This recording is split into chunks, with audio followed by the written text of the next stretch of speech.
What's up, guys? RyHo here, and I'm about to go pick up Cole to check out Batman vs. Superman, or Superman vs. Batman, I can't remember the order, Dawn of Justice. This is brought to you by the fans of the Sausage Factory. I can't thank you guys enough. They came together and put the money together to send Cole to see this movie. He did not want to see it. He does not want to see it. He wants to get this over with, but he's doing it for you guys. And I wasn't even interested to see this movie that much. I was going to go see it probably just to see it, but now I'm very excited to see it, just to see how he reacts to the whole thing. So anyway, I'm in a bit of a rush because we're a little late, but I'm going to go pick him up right now, and we're going to head to the theater. So I'll talk to you guys soon. Alright guys, here we are. We are at the theater, about to go in and see. I still don't know if it's Batman versus Superman or Superman versus Batman. I think it's Batman v Superman. Batman v Superman, Dawn of Justice. Dawn of Justice. Which, like I said in the last clip, I had really no interest in seeing it. I'm really excited to see it just because I want to hear what he says about it. Yeah, and I guess enough people are interested because I had no intention of seeing this. And for anybody that doesn't know or is a little confused, because I know Rambo Raff said he wasn't going to see it either, and what's the difference? I guess it's just because I'm the comic guy and I really love Batman, and that's why I didn't want to see it. It wasn't just like I thought, oh, it's going to be a shitty movie. It's because I just didn't want to see something terrible done to characters I like so much. Probably a similar situation with him when they did the Teenage Mutant Ninja Turtle movie the other summer, because I know that was something he loved dearly, and he didn't want to see ruined and stuff, and he wasn't going to pay for. So that's kind of where I'm coming from on this. Like, I mean, if it's a shitty movie, I just don't see it. But this, I guess people want to know what I think of it, just because... And I know a lot of it has to do with Ben Affleck, but as we've seen, there's plenty of other stuff too, but we'll just go in and see what it's like. Yeah, I'm not sure what to think about it. I'm not even so much worried about Batfleck as I am about the fact that they jammed the movie with what seems to be too much shit. And I think Lex Luthor looks awful, so I'm pretty sure that's going to play out. But yeah, I guess we'll let you know what we think of it when we get back out. And yeah, we'll talk to you guys soon. Here we go. All right, we just got out of Batman v Superman, Dawn of Justice, and I have to say I'm kind of having a hard time picking up what to talk about first. There's a lot. There's a lot to take in. Oh my gosh. Well, I thought I would hate Lex Luthor, and I kind of did. Yeah, for me, he was the worst part of the movie, actually. I thought, I was always worried about Batman, which wasn't great either, but he was, for me, the worst part. He was the worst. Jesse Eisenberg was doing some sort of thing that's not Lex Luthor at all. I'm just not sure what they were going for. Like, he was almost a jokester. He was almost like... You know, they wanted the whole psychopath underneath the surface thing, but I just mean, Lex Luthor's actually very in control. He's not an eccentric weirdo. He doesn't go whoa when he's talking to guests and stuff. He's very businesslike and authoritative and powerful. And I realize you couldn't do that with that actor, but they cast him in the first place. So they're doing this weird... Again, it's like he's eccentric and stuff, and then you have these scenes like with the strings and stuff, they're really playing up, the madness, underneath, and I don't know, that's not Lex Luthor in any way, shape, or form, and the things he does in the movie make very little sense, especially his end game, which was completely irrational. So, he was beat up by his father, so he felt like there wasn't a god, so he wanted to make sure that no one thought that Superman was a god? Was that, I wasn't really sure what the hell was going on, what he was up to. Lex Luthor's primary motivation for hating Superman, of course, is that he's not of this world. He's not human. He can't stand that people's looking up to this alien, this other thing, and he's just like, I'm a man, and I'm the best of men, is how he sees himself, and you all look at this alien. And it started out that way, but very quickly turned into something completely different. And, that's only just one thing to say. There's a lot to say, but, I didn't hate it the way I thought I quite would. It's an interesting movie. But I guess it just upsets me because it could have been great. It could have been fantastic, and it's certainly not that. But, Well, okay, going in, we thought that there was going to be too much, and there was. There was just too much going on in that movie. Not that I had a hard time following it, but, they jammed so much into one movie. I mean... Every scene felt like a separate vignette, almost. It almost felt like they were just like, okay, now here's Alfred and Batman doing their Alfred and Batman. I didn't like Alfred. Oh, no, not at all. Alfred, there's no cool English butler there. He's just like a grease monkey. Yeah. He hangs out in the cave. It's not even a cave. They've moved Batman to some weird lake house. Yeah, which I was confused by that, too, because, I know in Nolan's films, the Wayne Manor was destroyed. and they moved out. But he said, I'll rebuild it. Yeah, exactly. So, but the Nolan films aren't connected to these, or they shouldn't be in any fashion. It doesn't make sense. I mean, you know, so it was weird that the place was destroyed. It was almost like they were... Even if I'm not picking on Ben Affleck, let's face it, Batman was fucking killing people. Yeah, okay? So he killed a bunch of people, like, indiscriminately. Like just, oh, you're in my way, like... And I kept, like, sitting thinking to myself, like, they really threw that out the window just to make a point of, like, Superman's the good side of it, and, you know, Batman's the vigilante or whatever. And I was just sitting there, like, staring at it. Why so extreme? And so I think what they were trying to sell us on was we were looking at, like, the Batman from Frank Miller's, like, Dark Knight stuff. But so it's like, you know, but it's not. Harsher, yeah, but it's not, and it's not. It's not. Like I said, they even had like direct quotes from that, which just somebody like me doesn't seem cool. It almost seems insulting. Yeah, like that whole part in Dark Knight Returns with where in the comic it's a mutant gang. It's like, I'll kill the kid. Believe me, and then he says, I believe you. In that, he doesn't fucking kill somebody. He still doesn't. They just rearrange the things in that scene. Him coming through the wall, pointing a gun, and all those things, and they just fuck it up. I mean, it doesn't make me happy. I'm just like, if that's a nod to Frank Miller, that's ridiculous. Yeah, and, like, Batman looked great.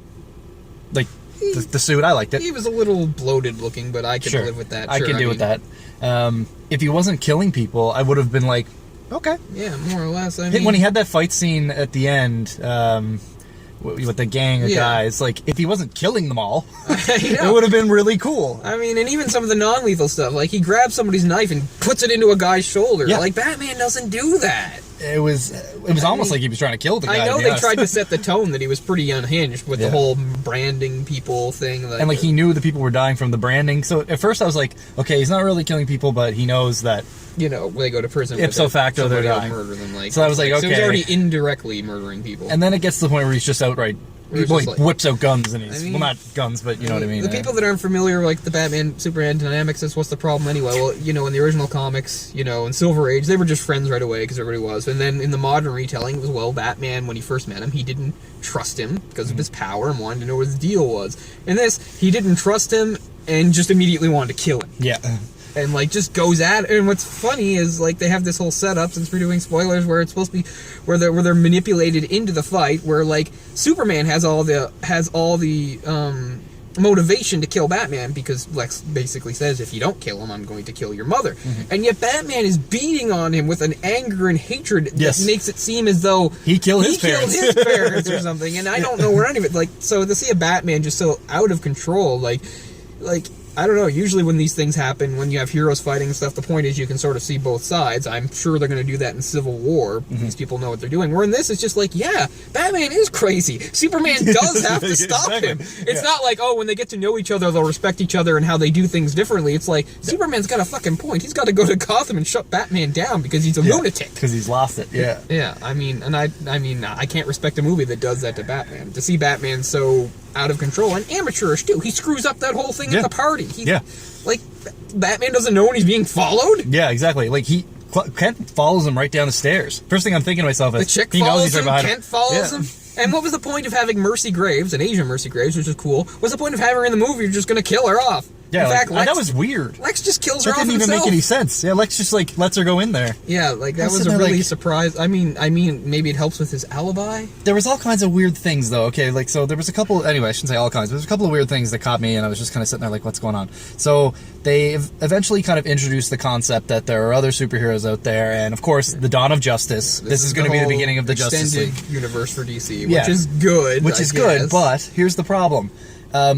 Marvel has movies, it has TV shows. What they understood eventually was connect it all. Just like the comics, it all wires together in some fashion. They have a Flash TV show. I've never watched it except for maybe like clips here and there. And it sure as hell isn't the guy they show in the footage. They show this like kind of Hispanic looking kid, and he's the Flash, I guess. And like, so I'm just sitting there like scratching my head. They've got maybe they'll be like, oh, it's Wally West or something. Yeah, I don't know. Who knows if it's even going to be Barry Allen? I mean, there's a bunch of Flashes, so I get they can take their pick. I get that, but I feel like why not bring the kid in from the TV show and have him be the Flash in it? Whatever. That's just a weird little thing. Another moment is Batman has like a weird kind of Inception dream sequence where we see like... He dreams of like a horrifying future? Yeah, like where he's Superman rules with an iron fist. And he's trying to get kryptonite, I guess, to kill Superman. Superman comes down and kills him. And then there's this weird moment where I think we see Robin, maybe from the future. Do you remember that? Like, it was like he like woke up. It was like a dream within a dream. So he has the dream sequence, and he's fighting the guy, and he's wearing the trench coat and whatever. Yeah. And Superman kills him, and then he wakes up. And then you see, like, lightning, and there's a guy there with, like, a red mask, kind of like this or whatever, and he's saying to him, build the suit. You have to stop him. Oh, yeah, that whole thing of somebody... Yeah, I don't know who that was supposed to be. Like, I was sitting there like, is it Robin? Is it Red Robin? Is it the Flash? I was like, is this actual time travel? Yeah. And then he wakes up from that. So I'm sitting there like, what just happened? Did we actually see a time travel thing? Or was it really a dream within a dream? And talk about too much too fast again. Like, by the end of it, Lex Luthor knows who Superman is. Like, there's no cat and mouse game going on there. No, who is done. he? He already knows, like, that. Yeah. And Bruce and Superman know who each other are instantly, too. Which, I mean, they're supposed to find out, but maybe that's a little fast. That seemed a little forced, too. I don't know. I mean... The whole thing where they shoved Wonder Woman in there. The weird thing is, like... You don't need a whole lot of setup for Batman, but they do kind of open the movie with some setup for him. They keep kind of hinting that there's something up with Wonder Woman, but if you don't know who Wonder Woman is, let's just say that's a possibility. All you know is that this chick is, like, old. Yeah, she's like you get the vibe that, and like in those pictures, you clearly see Chris Pine standing next to her, so it's like there's clearly going to be a movie where this happens. But anyway, so anyway, they show these pictures of her from like 1918. You get the vibe that she's old, but then she just shows up with a sword and shield and just starts kicking the shit out of the Doomsday. Who can now blast energy and has crazy energy feedback because he wasn't powerful and cool enough on his own. They had to make him 2 stories tall practically and blasting energy all around. I mean, I got that they had to have some kind of big fight, and I guess Superman has to fight something big and powerful and strong and all that, but that just seemed really like the whole movie's leading up to it. You're waiting for something to happen. And as a comic book guy, I like those big fights, but throwing the energy in is suck because every time they're fighting in like a swirling vortex and stuff flying over the place. I mean, in the comic, in Death of Superman, when he fights Doomsday. Doomsday's roughly his own size, and they slug it out. It's 2 very powerful beings slugging it out in the city. This is outside of the city, and I understand why. And they were trying to, like, well, you know, last time we had a death toll, we're trying not to do that again. Yeah. Although they still tie in that, like, well, don't worry, it's shown that Clark Kent died at the same time, too. Except it works in the comics because of this. Because they bury Superman's body as Superman. They do bury Superman's body. And the whole idea is they don't have Clark Kent's body because he's one of the many dozens, if not hundreds of people that are missing under possibly wreckage and stuff from that. And that's why it works that when Superman comes back, it's plausible to the world that Clark Kent, well, he actually managed to survive and then he got rescued a few months later. He was living in the wreckage, but, you know, he got some food and stuff to him. You know, at least it's plausible. More than this, they die at the exact same time, so I don't know how they're going to... solve that. But like Superman, it's like an effigy. They bury a casket when they have the real funeral of Clark Kent, like out in the farm. Yeah. So like, he's buried in a box. They have him there in a suit. They know he's dead. Yeah. So when he comes back, the jig is up. That's what I mean. And the other was plausible because Superman was buried as Superman. And I'm sorry, and Clark Kent was presumed presumed dead. So when they both came back at roughly the same time, you know, it made a certain amount of sense to still believe they were separate people. Yeah. Because a lot of people went missing during the whole Doomsday thing. Yeah. But in this, it's just rushed. So then the other piece of this is that, you know, like, I was pretty surprised they even had I knew that if they had Doomsday, they had to do the death thing. Like, that was going to happen. Yeah. But at the same time, you know they're doing Justice League movies. You know that they're not going to have Supes in there. And then at the very end, of course, you kind of see the dirt lift on the top of the coffin. It's like... It almost takes away from, he died, like, you just, I know it's a comic book thing, you know he's going to come back anyway, but, like, it just felt like you already know he's going to be back in the next movie. Like, it's already, well, I guess they'll do a Wonder Woman movie and a Cyborg movie and a Aquaman movie, whatever they got planned. Yeah, I guess. And then they'll have Justice League come back. Us Flash, Cyborg, Aquaman. I just feel like there's not going to be any real, like, they'll probably have something in those movies about how Superman died and it changed everything, and you know, everything's good now. And except that with this timeline, like, none of those heroes are really active in the public eye during it. So I mean, that's why you're just blowing your load too fast again. And I understand DC's playing catch up with Marvel. Yeah. But anyway, we did see the preview for Cap 3, which I'm very excited about. Yeah, I'm very excited about Cap 3. I could have sworn I saw Crossbones in there, but maybe I'm asking. You might have. I mean, I thought I saw him punching something. It would make sense to have one bad guy in there. Anyway, I guess my final thoughts was it just felt like too much at once. It felt like a lot, like a cluster of stuff. You're right. It felt like Like, the ending even felt like an ending within an ending within an ending. It was like it ended, and then it ended again. And then you have the almost the after credits scene from most movies happens right at the end or whatever. You know what I mean? And there was just a couple of instances where I was just like, it just felt like it just had too some much. of the old problems again. Like, I mean, she's a shitty Lois Lane. What's her name? Like, But just she, miscast. at least she did the best she could. Yeah. They gave her an active part, although it was mostly just it's kind of the same problem with the comics. It's like, oh, look how good and independent she is, except she still keeps managing getting herself in danger and needing to be saved. Yeah. And it happens again. There's another thing. They're at this battle. Superman, Batman just duked it out. And Batman, I mean, he kicked the shit out of Superman, but he got beat up pretty good himself. And they know that Lex is at, like, there's something going on at the ship, the Kryptonian ship. They know that some shit's going down. In my mind, like, Batman, the great detective, would think, I probably should keep that spear. But instead they just fucking leave it there, and then she biffs it into the water, and then they gotta go back and get it. I get that he was emotional at the moment and threw it away, but he wouldn't, just let her do whatever he wanted. I just feel like he would have thought in his head, I gotta go to that. There's probably something Kryptonian going on over there. Maybe I should bring it.